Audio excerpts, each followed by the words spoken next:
മാന്യ പ്രേക്ഷകർക്ക് എൻ്റെ വിനീത പ്രണാമം.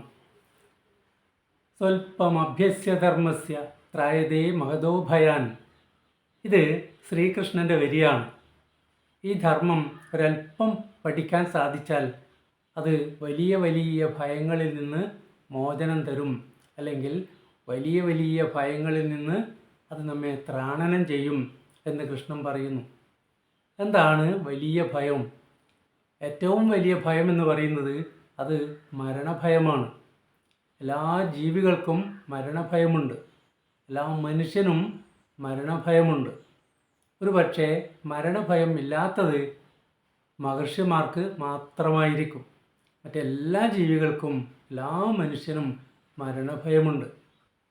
ശ്രീകൃഷ്ണൻ പറയുന്നു, ജാതസ്യ ഹി ധ്രുവോർമൃത്യു ധ്രുവം ജന്മ മൃതസ്യ ച തസ്മാത് അപരിഹാര്യാർത്ഥേ നത്തും ശോചിതുമർഹസി. അതായത് ജനിച്ചവർക്കെല്ലാം മരണമുണ്ട്, മരിച്ചവർക്കെല്ലാം ജനനവുമുണ്ട്. അതുകൊണ്ട് പരിഹാരമില്ലാത്ത ഈ കാര്യത്തെക്കുറിച്ച് ഓർത്ത് ദുഃഖിക്കേണ്ടതില്ല എന്നാണ് കൃഷ്ണൻ പറയുന്നത്. എല്ലാവർക്കും മരണമുണ്ട്. ജനിച്ചവർക്കെല്ലാം മരണമുണ്ട്. തുടക്കമുണ്ടെങ്കിൽ ഒടുക്കവുമുണ്ട്. ജനനമുണ്ടെങ്കിൽ മരണവുമുണ്ട്. ഡേറ്റ് ഓഫ് ബർത്ത് ഉണ്ടെങ്കിൽ ഡേറ്റ് ഓഫ് ഡെത്തുമുണ്ട്. ഡേറ്റ് ഓഫ് ബർത്ത് നമുക്കറിയാം, എന്നാൽ ഡേറ്റ് ഓഫ് ഡെത്ത് നമുക്ക് അറിയില്ല. ശ്രീകൃഷ്ണൻ പറയുന്നു, ദേഹീ നിത്യമവധ്യോയം ദേഹേ സർവസ്യ ഭാരത തസ്മാത് സർവാണി ഭൂതാനി നത്തും ശോചിതുമർഹസി. ആത്മാവിനെ ആർക്കും വധിക്കാൻ സാധിക്കയില്ല. അതുകൊണ്ട് ദേഹനാശത്തിൽ ആരും ദുഃഖിക്കേണ്ടതില്ല എന്ന് കൃഷ്ണൻ പറയുന്നു. ഇതൊക്കെ പറയാൻ എളുപ്പമാണ്. എന്നാൽ അപ്രതീക്ഷിതമായി നമ്മുടെ കൂട്ടത്തിൽ നിന്ന് ഒരാൾ പോയാൽ നമ്മൾ തളർന്നു പോകും, തകർന്നു പോകും. അന്നേരം ഇത്തരം വേദവാക്യങ്ങളൊന്നും ഉള്ളിലേക്ക് വരികയില്ല. എന്നാൽ ഇങ്ങനെയൊക്കെ സംഭവിച്ചാൽ, അല്ലെങ്കിൽ ഇതൊക്കെയാണ് ജീവിതം എന്ന് നമ്മെ നേരത്തെ അറിയിക്കുകയാണ് ചെയ്യുന്നത് ശ്രീകൃഷ്ണനും മറ്റ് ആചാര്യന്മാരും. ഇതൊക്കെ നമ്മൾ കാലേക്കൂട്ടി അറിഞ്ഞു വെക്കണം. എന്താണ് ജീവിതം? ജീവിതത്തിൻ്റെ അവസ്ഥ എന്താണ്? നഹി പ്രമാണം ജന്തൂനാം ഉത്തരക്ഷണ ജീവനെ എന്ന് മനുസ്മൃതി പറയുന്നു. അതായത് തൊട്ടടുത്ത നിമിഷം നമ്മൾ ഉണ്ട് എന്നതിന് ഒരു ഉറപ്പുമില്ലെന്നാണ് പറയുന്നത്. ജീവിതത്തിൻ്റെ യാഥാർത്ഥ്യത്തെക്കുറിച്ച് ആചാര്യസ്വാമികൾ പറയുന്നത് ഇങ്ങനെയാണ്.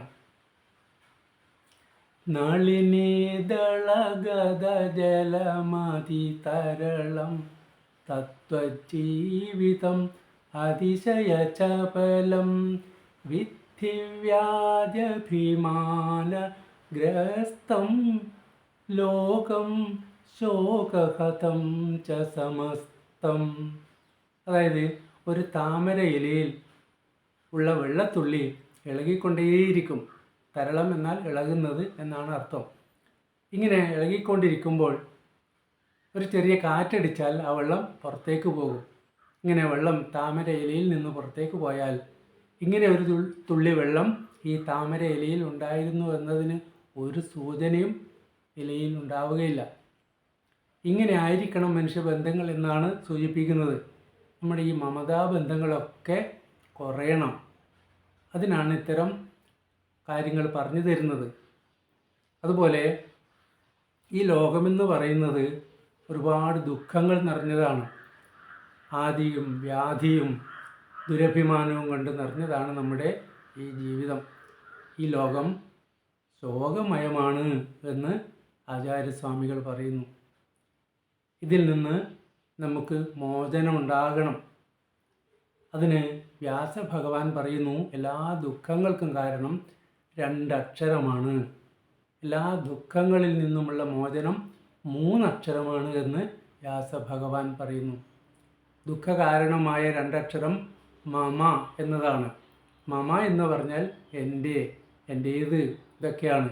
എൻ്റെ ഭാര്യ, എൻ്റെ മക്കൾ, എൻ്റെ ഭർത്താവ്, എൻ്റെ ധനം, എൻ്റെ സ്വത്ത്. ഈ എൻ്റെ എന്നുള്ളതാണ് നമ്മെ ഏറ്റവും കൂടുതൽ ദുഃഖിപ്പിക്കുന്നത്. എന്നാൽ ഇതിൽ നിന്നുള്ള മോചനം 3 അക്ഷരമെന്ന് വ്യാസഭഗവാൻ പറയുന്നു. അത് ന മമ, ഒന്നും എൻ്റേതല്ല. നമ്മൾ വരുമ്പോൾ ഒന്നും കൊണ്ടുവന്നിട്ടില്ല, തിരിച്ചു പോകുമ്പോൾ ഒന്നും കൊണ്ടുപോവുകയുമില്ല. ഈ ശരീരം പോലും ഇവിടെ ഉപേക്ഷിച്ചിട്ടാണ് പോകുന്നത്. ഉദാഹരണം പറയുന്നു, കൂടിയല്ല പിറക്കുന്ന നേരത്തും കൂടിയല്ല മരിക്കുന്ന നേരത്തും മധ്യ ഇങ്ങനെ കാണുന്ന നേരത്ത് മത്സരിക്കുന്നതെന്തിനു നാം വൃഥ. ഒന്നും നമ്മൾ ആരും ഒന്നിച്ച് വന്നവരല്ല, ഒന്നിച്ച് പോകുന്നവരുമല്ല. ഇങ്ങനെയുള്ള ഈ ജീവിതത്തിൽ എന്തിനാണ് പരസ്പരം മത്സരിക്കുന്നത് എന്നാണ് പൂന്താനം പറയുന്നത്. അതുകൊണ്ട് നമ്മുടെ ഈ മമതാബന്ധം കുറച്ച് കൊണ്ടുവരുവാൻ നമുക്ക് സാധിക്കണം. അതിന് ഒറ്റ വഴിയേ ഉള്ളൂ. ആചാര്യസ്വാമികൾ പറയുന്നു, ഭജ ഗോവിന്ദം ഭജ ഗോവിന്ദം ഗോവിന്ദം ഭജ മൂഢമതേ. മൂഢബുദ്ധിയായ മനുഷ്യ, നീ ഈശ്വരനെ സേവിക്കുക, ഈശ്വര പ്രാർത്ഥന നടത്തുക. അതുമാത്രമേ ശാശ്വതമായ രക്ഷാമാർഗമായി ഉള്ളൂ എന്നാണ് ആചാര്യസ്വാമികൾ നമ്മെ ഓർമ്മപ്പെടുത്തുന്നത്. എല്ലാവർക്കും നന്ദി.